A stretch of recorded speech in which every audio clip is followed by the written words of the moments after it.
What's up, YouTube? So I did a video about what the oil pressure specs were on a '04 Toyota Sequoia.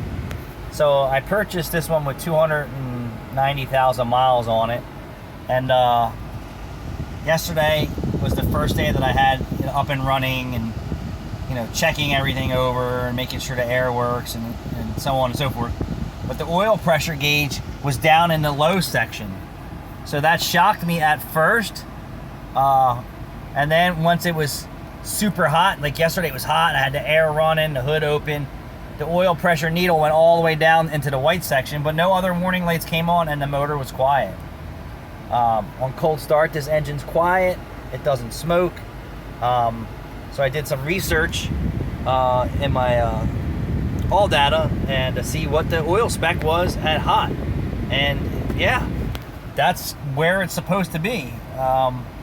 I would bet if you used a little thicker oil, that your oil pressure gauge would read a little bit higher.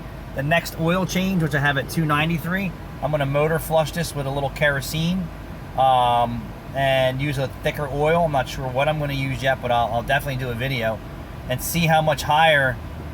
I'm going to give it some gas right now.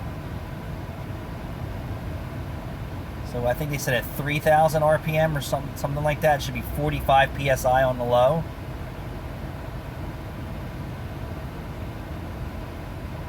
So that's 2,500 RPM.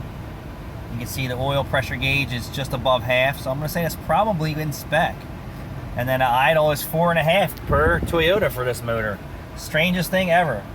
But yeah, 290,000 miles. I'm stoked over this thing. I did some seat covers. I did a bunch of stuff. I'm going to do a crazy stereo system in this thing. I'm going to go 215s American Bass X-Max. New speakers in the doors. This has a factory amplified system. I'm going to get rid of that. Put a 10-inch touchscreen in here. But yeah, I'm stoked over this thing. Thanks for watching and subscribing.